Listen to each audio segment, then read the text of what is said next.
आज तक आपने पानी में चलने वाली ट्रेन और बस के बारे में सुना होगा, जो यातायात को आसान और रोमांचक बनाने में अहम भूमिका निभाती है। लेकिन क्या आपने कभी सोचा है कि अगर दुनिया भर के वैज्ञानिक एक साथ मिलकर एक ऐसे रास्ते या रूट का निर्माण करें जो पृथ्वी के बीचों बीच से होकर गुजरता हो, तो क्या होगा? यहाँ हम पृथ्वी की सतह पर नहीं, बल्कि उसकी आंतरिक भाग में सुरंग बनाने की बात कर रहे हैं। तो क्या संभव है कि मनुष्य पृथ्वी के बीचों बीच एक सुरंग का निर्माण करे और उसके जरिए एक जगह से दूसरी जगह सफर कर पाए? इस सवाल के जवाब के लिए हमें इस वीडियो को पूरा देखना होगा। पृथ्वी का आंतरिक हिस्सा और सुरंग। हमारी पृथ्वी की सतह पर 71% से ज्यादा हिस्से में जल यानी समुद्र मौजूद है, जबकि बाकी बचे हिस्से पर जमीन है, जिसमें हम सभी इंसान, पेड़ पौधे और जीव जंतु निवास करते हैं। पृथ्वी के पास मुख्य रूप से 3 लेयर यानी परतें मौजूद हैं, जिनमें से पहली लेयर को क्रस्ट, दूसरी लेयर को मेंटल और तीसरी लेयर को कोर के नाम से जाना जाता है। पृथ्वी की सबसे ऊपरी लेयर यानी क्रस्ट में हम सभी लोग निवास करते हैं, जो एक तरह से पृथ्वी पर विभिन्न सभ्यताओं को अस्तित्व में रखने के लिए जिम्मेदार है। इसके बाद पृथ्वी की दूसरी लेयर मेंटल में मुख्य रूप से विशाल और ठोस चट्टानें मौजूद होती हैं, जबकि तीसरी और सबसे अंदरूनी परत में पिघला हुआ लोहा या लावा मौजूद होता है। यह पिघला हुआ लोहा 24 घंटे कोर के अंदर गतिविधि करता रहता है, जिसकी वजह से पृथ्वी का संतुलन बना रहता है और वह सूर्य की परिक्रमा पूरी कर पाती है। ऐसे में पृथ्वी की इन तीनों परतों का होना इस ग्रह पर जीवन की संभावनाएं उत्पन्न करने के लिए सबसे महत्वपूर्ण है। लेकिन इंसान ने समय समय पर पृथ्वी और उससे जुड़े तत्वों को लेकर रिसर्च और शोध कार्य किए हैं, जिसके परिणाम स्वरूप हमें धरती को समझने में सहायता मिली है। ऐसे में वैज्ञानिकों ने पृथ्वी के अंदर क्या है, इस बात को जानने के लिए उसमें गहरा गड्ढा करने का प्रयास किया था। यह प्रयास 1970 के दशक में रूस के वैज्ञानिकों द्वारा किया गया था, जिसमें जमीन के एक हिस्से में खुदाई के काम को शुरू किया गया था। वैज्ञानिक इस खुदाई के जरिए पृथ्वी के सबसे गहरे हिस्से तक पहुंचना चाहते थे, लेकिन उन्हें इस कार्य को बीच में ही रोकना पड़ा। वैज्ञानिकों ने इस मानव निर्मित गड्ढे को कोला सुपर डीप बोरहोल का नाम दिया, जिसे स्थानीय भाषा में नरक का द्वार या दरवाजा भी कहा जाता है। कोला सुपर डीप बोरहोल की खुदाई करने में वैज्ञानिकों को कुल 19 सालों का समय लगा था और इस दौरान उन्होंने पृथ्वी में 12 किलोमीटर गहरी खुदाई की थी, जिसकी वजह से इसे पृथ्वी का सबसे गहरा बोरहोल माना जाता है। इस खुदाई को रोकने का मुख्य कारण ये था कि पृथ्वी के अंदर 12 किलोमीटर की गहराई में पहुंचने के बाद तापमान बहुत ज्यादा बढ़ गया था, जिसकी वजह से मशीनों ने काम करना बंद कर दिया था। वैज्ञानिकों की माने तो 12 किलोमीटर की गहराई तक खोदने के बावजूद भी इंसान पृथ्वी की पहली लेयर का सिर्फ 0.2% हिस्सा ही खोद पाया है, जबकि पृथ्वी का कोर 6400 किलोमीटर नीचे गहराई में मौजूद है। ऐसे में वैज्ञानिक अब तक ऐसी कोई मशीन नहीं बना पाए हैं जिसकी मदद से पृथ्वी के कोर तक पहुंचने के बारे में सोचा भी जाए। हालांकि ये संभव है कि भविष्य में टेक्नोलॉजी और विज्ञान के जरिए से ऐसा कोई उपाय खोजा जाए जिसकी वजह से पृथ्वी के आर पार एक सुरंग बनाने में सफलता हासिल हो जाए।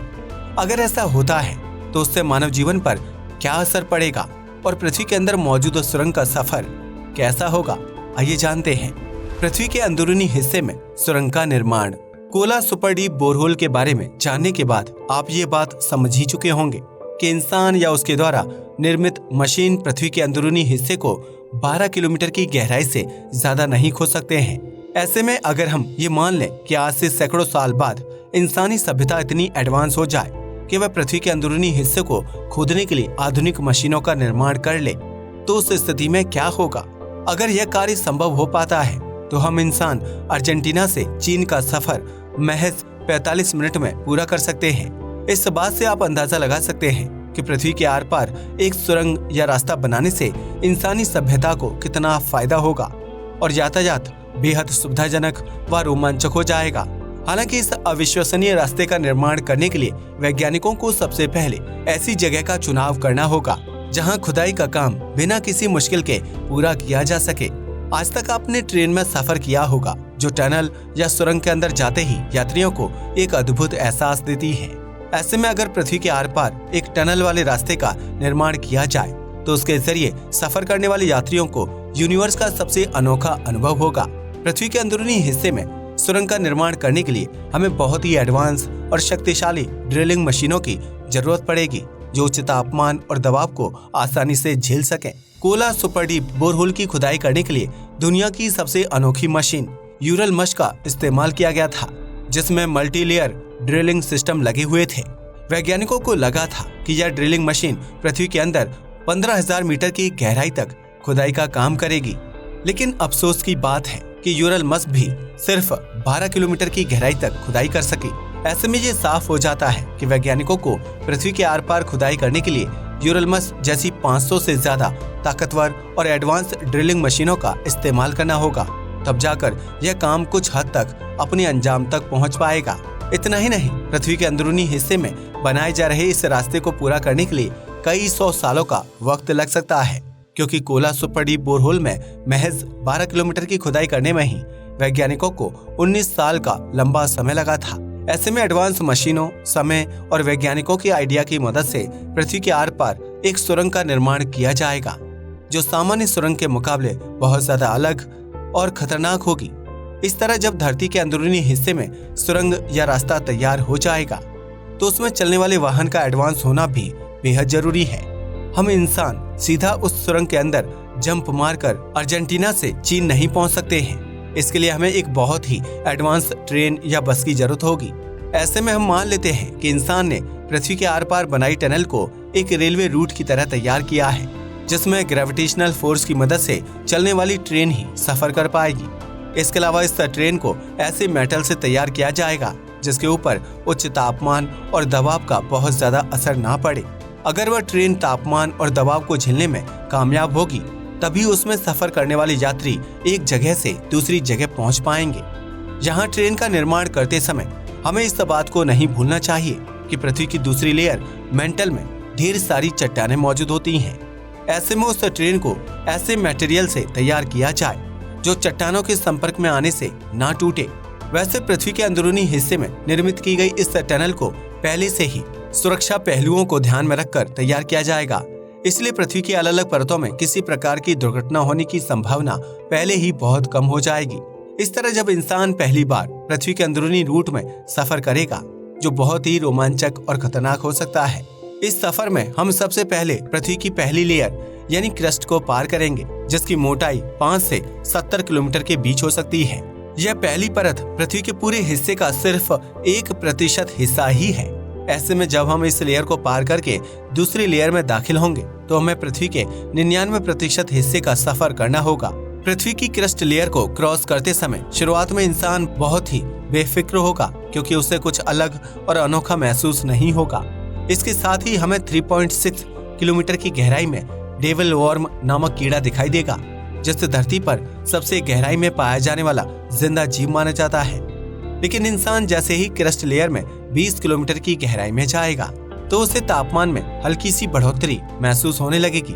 हालांकि हम एक ऐसी ट्रेन में सफर कर रहे होंगे जो तापमान को नियंत्रित रखने में मददगार साबित होगी, लेकिन इसके बावजूद भी 20 किलोमीटर की गहराई में जाने के बाद इंसान का शरीर कुछ बदलावों को महसूस करने लगेगा, क्योंकि पृथ्वी का गुरुत्वाकर्षण हमें नीचे की तरफ खींचना शुरू कर देगा। उस स्थिति में इंसान को बहुत ज्यादा दबाव महसूस होने लगेगा, क्योंकि इस जगह का प्रेशर समुद्री प्रेशर के मुकाबले 4000 गुना ज्यादा होगा। लेकिन आपको परेशान होने की जरूरत नहीं है, क्योंकि इतने ज्यादा प्रेशर को झेलने के बावजूद भी आपके फेफड़े नहीं फटेंगे। दरअसल पृथ्वी के अंदरूनी हिस्से में इस रास्ते का निर्माण करने के दौरान वहां कई बार आ जा चुका होगा। ऐसे में इंसान के शरीर को उस दबाव को झेलने की आदत पड़ चुकी होगी। इस तरह क्रस्ट लेयर को क्रॉस करते हुए आखिर में इंसान को रंगीन पत्थरों की चमचमाती दुनिया देखने को मिलेगी, जिन्हें आप हाथ से छू तो नहीं पाएंगे, लेकिन अपनी आंखों से जी भर कर निहार जरूर सकते हैं। इस तरह कुछ देर तक अत्यधिक प्रेशर झेलने के बाद पृथ्वी की पहली लेयर क्रस्ट खत्म हो जाएगी और दूसरी लेयर मेंटल की शुरुआत होगी, जिसका अनुभव आपको चौंका कर रख देगा। दरअसल मेंटल लेयर की मोटाई लगभग 2900 किलोमीटर होती है, जो पूरी पृथ्वी का 84% हिस्सा है। ऐसे में हमें सफर के दौरान मेंटल लेयर में ही सबसे ज्यादा मुश्किलों या यूं कहें कि बदलावों का सामना करना पड़ेगा, क्योंकि इस लेयर का ऊपरी भाग चट्टानों और पत्थरों से ढका होता है, जबकि अंदरूनी हिस्से में गर्म लावा चट्टानों को पिघला देने का काम करता है। मेंटल लेयर को पार करते हुए हमें कई बार ये एहसास होगा कि हम विशालकाय चट्टानों से टकरा जाएंगे। लेकिन इंसान द्वारा निर्मित की गई मजबूत टनल की वजह से ऐसा नहीं होगा। इतना ही नहीं, इस लेयर को क्रॉस करते हुए हमें चट्टानों के साथ चिपके हुए हीरे दिखाई देंगे, जो अपनी शानदार चमक से इस सफर को और भी ज्यादा रोमांचक बना देंगे। इन हीरों का निर्माण मेंटल लेयर से प्रोड्यूस होने वाली हीट और प्रेशर की वजह से होता है, जो कई बार ज्वालामुखी विस्फोट की वजह से धरती की सतह तक पहुंच जाते हैं। इस पृथ्वी में 1000 मीटर की गहराई में जाने के बाद हम मेंटल लेयर के उस हिस्से में पहुंच जाएंगे जहां इंसान को अत्यधिक प्रेशर का सामना करना पड़ेगा। आपको बता दें कि इस जगह पर मौजूद प्रेशर जब धरती से टकरा जाता है तो उसकी वजह से भयानक ज्वालामुखी विस्फोट होते हैं। हालांकि इंसान द्वारा निर्मित टनल से होते हुए हमारी ट्रेन मेंटल लेयर के जोरदार प्रेशर को झेलकर बाहर निकल जाएगी, जिसके बाद हम 3000 मीटर की गहराई में पृथ्वी की तीसरी लेयर के आउटर कोर में प्रवेश करेंगे। यह आउटर कोर 55% आयरन और 58% निकल से बना होता है, जबकि इस जगह का तापमान 4500 से 5000 डिग्री सेल्सियस के बीच होता है। इस आउटर कोर की मोटाई 2000 किलोमीटर होती है, जिसे पार करने के बाद हम पृथ्वी के सबसे अंदरूनी हिस्से यानी इनर कोर में दाखिल हो जाएंगे। पृथ्वी की इस सबसे अहम जगह का तापमान 5000 डिग्री सेल्सियस से 6000 डिग्री सेल्सियस तक होता है, जबकि इसका प्रेशर समुद्री प्रेशर के मुकाबले 36 लाख गुना ज्यादा होता है। यह प्रेशर इतना ज्यादा होता है कि उसके संपर्क में आते ही मजबूत से मजबूत चीज भी पल भर में कई टुकड़ों में टूटकर अलग हो सकती है। लेकिन अगर इंसान द्वारा निर्मित ट्रेन इस प्रेशर को झेल जाती है तो अब तक के इतिहास में सबसे अद्भुत घटनाओं में से एक होगी। पृथ्वी के इनर कोर में पहुंचने के बाद ट्रेन में सफर कर रहे यात्रियों को बहुत ज्यादा हीट का सामना करना पड़ेगा, लेकिन ग्रेविटी ट्रेन की वजह से उनकी त्वचा या शरीर को किसी तरह का नुकसान नहीं पहुंचेगा। इस सफर के दौरान कुछ देर बाद ही हमें जीरो ग्रेविटी का एहसास होने लगेगा, क्योंकि पृथ्वी के कोर में द्रव्यमान यानी कि मास चारों दिशाओं से एक समान होता है। ऐसे में इस सेंटर पॉइंट पर इंसान को जीरो ग्रेविटी में होने का अनुभव होगा। वह ट्रेन में बैठे बैठे तैरने लगेगा। वहीं खाने या पीने की कोई भी चीज सीधा जमीन पर गिरने के बजाय बुलबुले की तरह हवा में तैरने लगेगी। इस तरह कुछ देर तक जीरो ग्रेविटी का एहसास करने के बाद हम एक बार फिर अपने सफर पर आगे निकल जाएंगे, क्योंकि अभी तक हमने पृथ्वी के अंदरूनी हिस्से के सिर्फ आधा रास्ता ही तय किया होगा। पृथ्वी के इनर कोर से बाहर निकलने के बाद हमें दूसरी तरफ से उसके आउटर कोर से होते हुए मेंटल और फिर क्रस्ट की लेयर को पार करना होगा, जिसके बाद हम पृथ्वी के अंदरूनी भाग में बनी सुरंग से बाहर निकल आएंगे। आपको बता दें कि पृथ्वी की इस ग्रेविटी टनल का सफर करने में महज 42 मिनट का समय लगेगा, जिसके परिणाम स्वरूप हम पृथ्वी के एक कोने से दूसरे कोने में आसानी से पहुंच जाएंगे। इसके लिए हमें ना तो एरोप्लेन से सफर करना पड़ेगा और ना ही बड़े बड़े जहाजों में बैठकर समुद्री यात्रा पर निकलना पड़ेगा। हालांकि पृथ्वी के अंदरूनी हिस्से में बने इस रूट से सफर करने के लिए इंसान को कई लाख रुपए की टिकट खरीदनी होगी। क्या संभव है ग्रेविटी टनल का निर्माण? अब तक आप ये तो समझ ही गए हैं कि अगर ग्रेविटी टनल और उसमें चलने वाली ट्रेन का निर्माण किया जाता है तो उससे इंसान को क्या फायदा होगा। लेकिन यहाँ सबसे बड़ा सवाल ये खड़ा होता है कि क्या सच में ग्रेविटी रूट या ट्रेन को बनाना संभव है? तो इसका जवाब है नहीं। दरअसल पृथ्वी की सबसे अंदरूनी परत कोर का तापमान और प्रेशर इतना ज्यादा है कि वह किसी भी मेटल या उससे बनने वाली वस्तु को पल भर में तबाह कर सकता है। ऐसे में इस जगह तक पहुंच पाना किसी नामुमकिन काम को पूरा करने जैसा होगा। खुद वैज्ञानिक भी आज तक इस बात पर मोहर नहीं लगा पाए हैं कि वह कभी पृथ्वी के अंदरूनी हिस्से तक पहुंच पाएंगे या नहीं। तो इस विषय में बहुत ज्यादा सोचना हमारे लिए भी संभव नहीं है।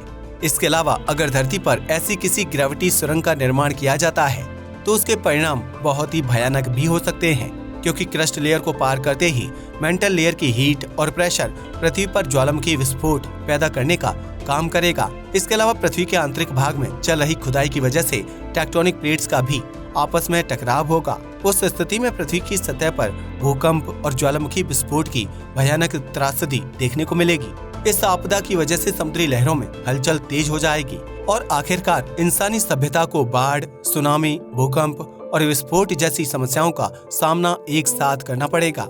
ऐसे में संभव है कि ग्रेविटी टनल की खुदाई कर रहे वैज्ञानिक और मजदूर भी इस त्रासदी की चपेट में आकर अपनी जान गंवा दें। वहीं इस सुरंग का निर्माण कर रही मशीनें अत्यधिक प्रेशर और तापमान की वजह से खराब हो जाएंगी। इतना ही नहीं, इस ग्रेविटी टनल का निर्माण करने के लिए बहुत ज्यादा पैसे, टाइम और फोर्स की जरूरत होगी। जिसे किसी अन्य काम में लगाकर अच्छा मुनाफा कमाया जा सकता है। इन्हीं सब कारणों की वजह से हमें लगता है कि पृथ्वी के अंदरूनी हिस्से में ग्रेविटी टनल का निर्माण कर पाना संभव नहीं है। हालांकि भविष्य में टेक्नोलॉजी और विज्ञान इतना ज्यादा एडवांस हो जाएगा कि उसकी मदद से हम स्पेस में बन रहे होटल में बैठकर खाना खा पाएंगे। ऐसे में अगर इस तरह की ग्रेविटी टनल का निर्माण किया जाता है तो यकीनन ये इंसानी सभ्यता में यातायात के क्षेत्र में एक बहुत ही क्रांति को जन्म देगा। अब तो आप समझ ही गए होंगे कि अगर पृथ्वी के बीचों बीच आर पार एक सुरंग का निर्माण किया जाए तो उसका इस्तेमाल इंसानों द्वारा कैसे किया जाएगा। आज के लिए बस इतना ही। वीडियो पसंद आया हो तो उसे लाइक और शेयर करें। जय हिंद दोस्तों।